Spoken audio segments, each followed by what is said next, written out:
जैसे हम किसी व्यक्ति के पास जाते हैं तो क्या कहते हैं कि हम आपके चरणों में आए हैं। चरणों में घुसे तो नहीं होते, चरणों का तात्पर्य यहाँ सामीप्यता से होता है। इसलिए वाणी में जहाँ विशेषकर चरणों का वर्णन है कि धनी के चरणों की मेहर और चरणों की शोभा, वहाँ कहीं कहीं तात्पर्य संपूर्ण श्रृंगार से ही ले लिया जाता है।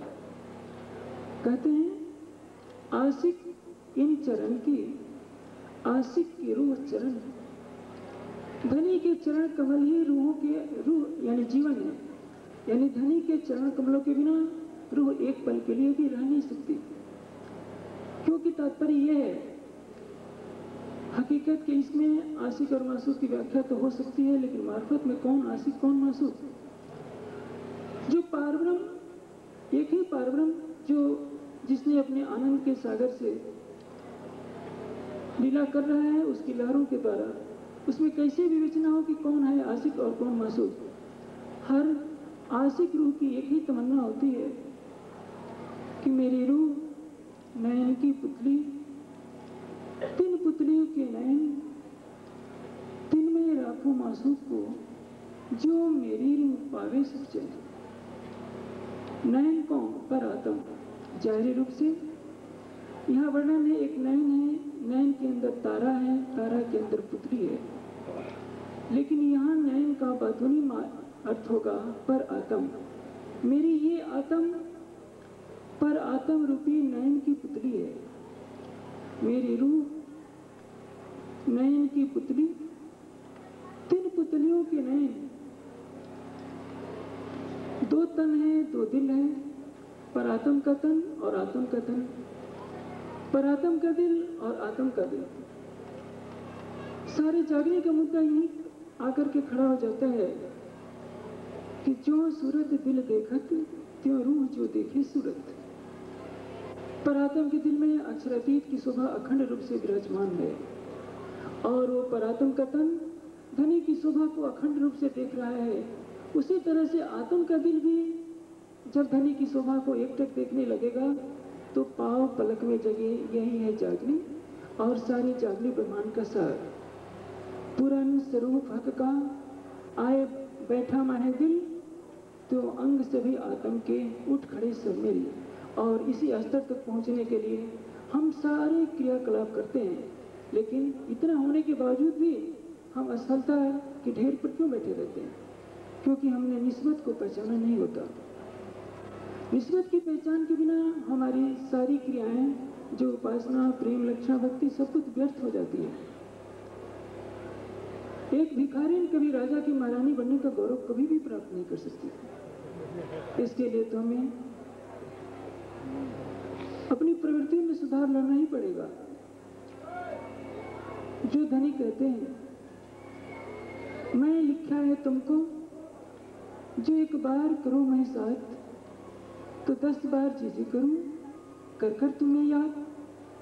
उस अक्षरातीत के सामने भीख मांगते हैं, कान पकड़कर माफी मांगते हैं, हमारे गुनाहों को माफ करो। इसका तात्पर्य क्या? कि हमने निस्बत को पहचाना ही नहीं। उस निस्बत की पहचान के बिना तो बोले श्री प्राणनाथ धनी ने कहा, श्री इंद्रावती जी के कहानी में बैठकर,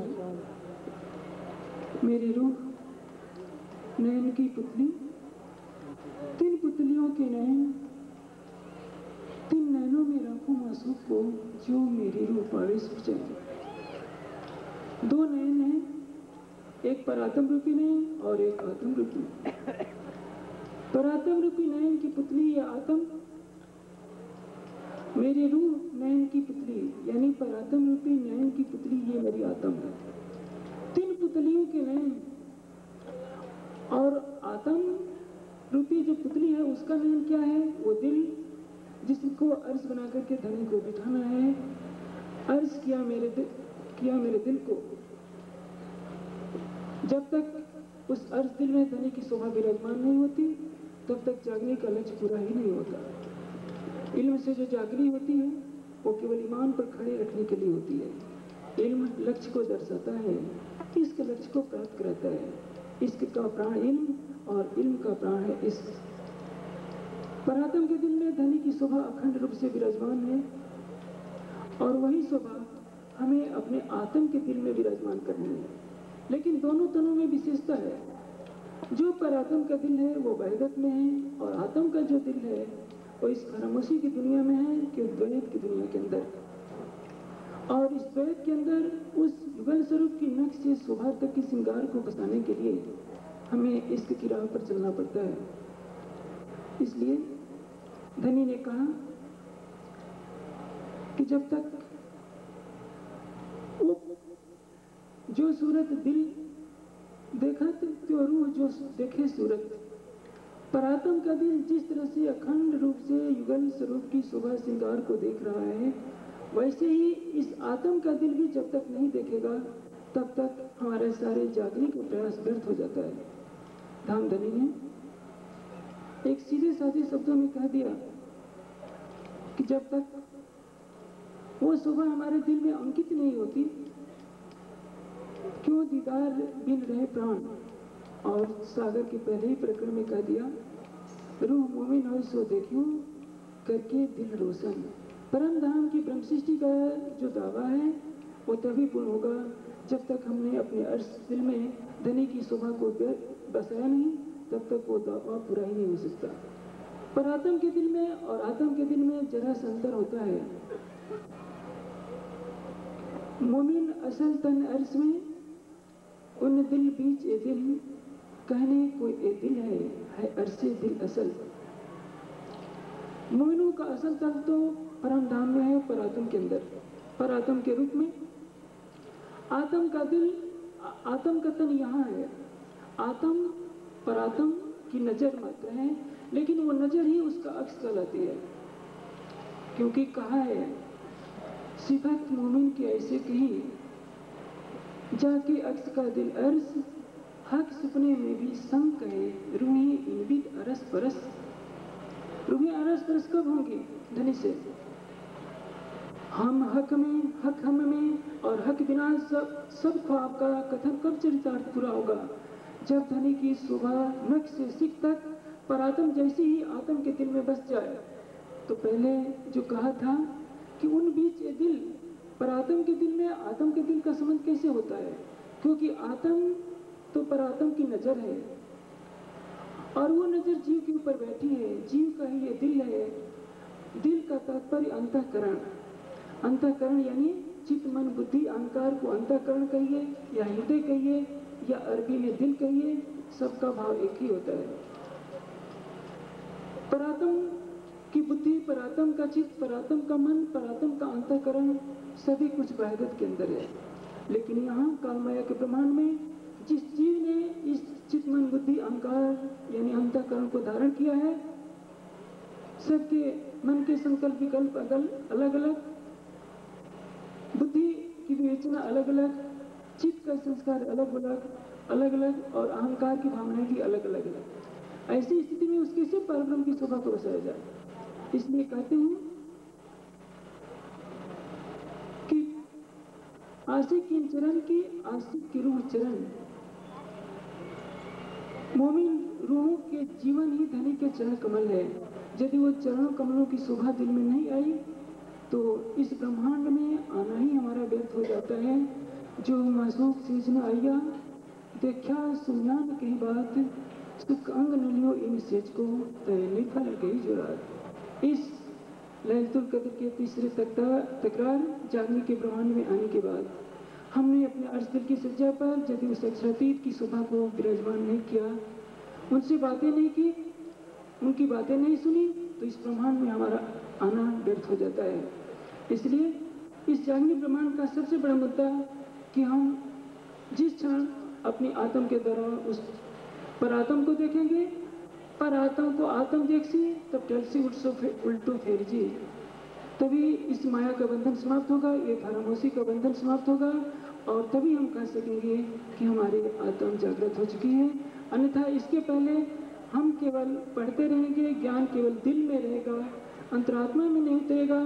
तो सिंधी की ये बात याद आ जाती है कि हे धनी, आपने जो ज्ञान दिया है वो दिल तक तो पहुंचा है, रूह तक नहीं पहुंचा। वो ज्ञान यदि रूह तक पहुंच जाए तब तो हमारी आत्म पर आत्म जैसी ही सुख की सारी लज्जत देती रहेगी। पर आत्म उस वहदत के आनंद में है, वहदत के इश्क के विलास में है। यहाँ उसकी लज्जत लेनी है, इश्क की भी, वहदत की भी और निस्बत की भी। इस निस्बत के कारण वहदत जाहिर हुई, निस्बत के कारण खिलवत जाहिर हुई, निस्बत के कारण ही युगल स्वरूप की शोभा और श्रृंगार जाहिर हुई और वो चीज़ जाहिर हुई, उस चीज़ का निपटारा हुआ जो आज तक परम धाम में नहीं हो सका था। और धनी ने जब कहा है, प्रीतम मेरे प्राण के अंगना आत्म लो, मन कल्पे खेल देखते सोए दुख करूं सब दो। और धनी ने यह भी कहा है कि आशिक मेरा नाम, आशिक मेरा नाम, असल अर्ज के बीच में हक का नाम आशिक, ये सारी बातें कही है। जो आशिक है उसे तो अपने कर्तव्य का पालन करना चाहिए। एक छोटा सा जीव चातक पक्षी होता है, जब वो चंद्रमा के विरह में शरीर छोड़ देता है तो मरते समय उसके मुख से यही आवाज़ निकलती है कि अरे हवा, मेरे शरीर की राह को चंद्रमा तक पहुंचा देना, ताकि उस चंद्रमा को भी पता चल जाए कि तेरा प्रेमी चातक तेरे विरह में शरीर छोड़ा है। और उस समय भी, मरते समय भी चंद्रमा की तरफ ही एकटक देखता रहता है। यदि चातक ये तमन्ना है तो चातक तो एक अदना सा जीव है। अक्षरातीत ने तो कहा है कि मैं इसका आनंद सागर हूँ, इश्क मेरा बड़ा, और इसीलिए सारा रब्त हुआ उस अक्षरातीत को। जिन्होंने अपने को आशिक होने का सबसे बड़ा दावा है, इस खेल के प्रमाण में अपनी आशिकता को सिद्ध करना ही पड़ेगा। इसीलिए कहा, आशिक नहारे नजरो मासूक बैठी रो, हेडी कटी उल्टी आशिक सी न होए। ये दामदनी, आप यदि आशिक हैं तो आपकी मासूक इंद्रावती की आत्मा इस संसार में आपकी शोभा देखने के लिए तरस रही है, और यदि आप उसे रुलाते हो तो इसका तात्पर्य क्या है? इससे तो अच्छा हम ये कहें उलाहना के शब्दों में कि चातक ने अपनी मंजिल पूरी कर ली, लेकिन एक बूंद जिस चीज को, लक्ष्य को दर्शा रहा है, आपके प्रेम पर ये दाग लगता है। जब आप कहते हो कि एक बार साथ करो मुझको, मैं जिजी करूं 10 बेर, तो वो आपका कथन कहाँ जाता है? इसका कारण यही है कि हम निस्बत की पहचान न करके जो कुछ भी करते हैं वो व्यर्थ चला जाता है। जिस क्षण हमारी आत्मा अपनी निस्बत की पूरी पहचान कर लेगी, उस क्षण उस शोभा को बसाने में देर नहीं लगेगी और ऐसा लगेगा कि हमसे और धनी के से जरा भी जुदाई नहीं है। मोमिन दिल अर्ज कहा, जित हुई बैठक के तो इत जुदागी कहाँ रही, जहाँ हके आए मुतलक। अब समय इजाजत नहीं देता, इसलिए अपना वक्तव्य समाप्त करते हैं। बोलिए श्री प्राण। ये विषय है आज का जो यहाँ के संचालन ने मुझे दिया है। आप सोचेंगे ये विषय बहुत कठिन है, लेकिन यदि इसको तारतम्य ने आसान नहीं किया है तो फिर क्या दिया है? ये कठिन तो तब था जब तारतम्य आया नहीं था। आसान ये कैसे हो गया? आज जो आप इस चीज को सुनेंगे, समझेंगे, उसी चंद मिनटों में जिंदगी भर आपके लिए काम की चीज होगी। और जो आपकी संगत में आएगा आपको पारस मानेगा, वो लोहा होगा, आपको छू करके सोना हो जाएगा। श्री कृष्ण की त्रिधा लीला वो चीज है जो जिंदगी की सबसे बड़ी जरूरी चीज है। क्यों? कि हमने दुनिया में आकर यदि पारब्रह्म को नहीं पहचाना तो हम पारब्रह्म के पास पहुंचने के योग्य नहीं है, और पारब्रह्म को पहुंचने के लिए त्रिधा लीला जानना जरूरी है। प्यारे सुंदर साथ जी, हंस को आप दूध दे दीजिए 1 कटोरा। हंस जो है पक्षी, उसको आप एक कटोरे में भर के दूध दे दीजिए। थोड़ी देर में आप उस कटोरे में देखने जाइए, आप सोचेंगे कि उस कटोरा का उसने पूरा दूध पी लिया है। जी नहीं, उस कटोरे की सफेदी उसने पी ली है, उस कटोरे में पानी भरा है। आपने ध्यान दिया मेरी बात पे? आप तो रोज दूध पीते हैं, कटोरा खाली हो जाता है। हंस को अगर दूध पिलाएंगे तो उसकी सफेदी पिएगा और उसका पानी उसमें रह जाएगा। श्री कृष्ण त्रिधा लीला वही चीज है। यदि आपने चंद मिनटों में समझने की कोशिश की तो आप ब्रह्मांड में ब्रह्म का जो रस आया है उसको पी लेंगे और ये ब्रह्मांड थोथा पड़ा रह जाएगा। प्यारे सुंदर साथ जी, श्री कृष्ण जी ने जन्म लिया गोकुल में, 2 भुजा स्वरूप, लेकिन उससे पहले चतुर्भुज स्वरूप देवकी के कोख से प्रकट हुआ, दिखाई दिया उस जेल खाने में। वो क्यों चतुर्भुज स्वरूप प्रकट हुआ? क्योंकि चतुर्भुज स्वरूप प्रकट होते ही वो जैसे बालक नग्न देह होती है ऐसा नहीं थे, वो पीतांबर पहने हुए थे, शंख चक्र गदा लिए हुए थे, उनके मणि और श्रृंगार किए हुए थे। ऐसे चतुर्भुज स्वरूप ने जो मुकुट लगाए हुए थे, और उनका स्वरूप कितना होगा, 1 या 1.5 फुट। उस स्वरूप ने दर्शन दिया तो एक ही चित्र रखना, आप श्री कृष्ण त्रिधा लीला समझ रहे हैं और प्रैक्टिकल समझ रहे हैं। इसके बाद हम आपको वैष्णव तंत्र के श्लोक का एक उदाहरण देंगे और भाषण को समाप्त कर देंगे। लेकिन मैं राज्य से प्रार्थना करता हूँ कि आप झोली में कुछ लेकर जाए। चतुर्भुज स्वरूप ने दर्शन दिया, भागवत साक्षी है, क्योंकि उसने बोला, ऐ वसुदेव, ऐ देवकी, तुम पिछले जन्म में भी नव दंपति थे, लेकिन तुम भोग जीवन में जाने से पूर्व तुमने तपस्या की। तपस्या के बाद प्रसन्न होकर जब हमने तुमको दर्शन दिए तो तुमने क्या मांगा? मेरे जैसा पुत्र मांगा। यदि तुम चाहते तो मोक्ष मांग लेते, यदि तुम चाहते भवसागर से पार होने का वरदान मांग लेते, मगर चूंकि तुमने दंपति जीवन बिताया नहीं था, तुमने क्या चीज मांगी? मुझे पुत्र चाहिए और तुम्हारे जैसा चाहिए। चतुर्भुज स्वरूप श्री हरि विष्णु जी ने वो चीज पूरी की और यहाँ पुत्र बन के खड़े हैं। लेकिन उन चतुर्भुज स्वरूप को ये मालूम नहीं कि परमधाम के हुक्म से ये जहान बनता है, परमधाम के हुक्म से ये चतुर्भुज स्वरूप बनता है, और उनको इस बात का ख्याल ही नहीं है। और एकदम से ज्योति पुंज आया, चतुर्भुज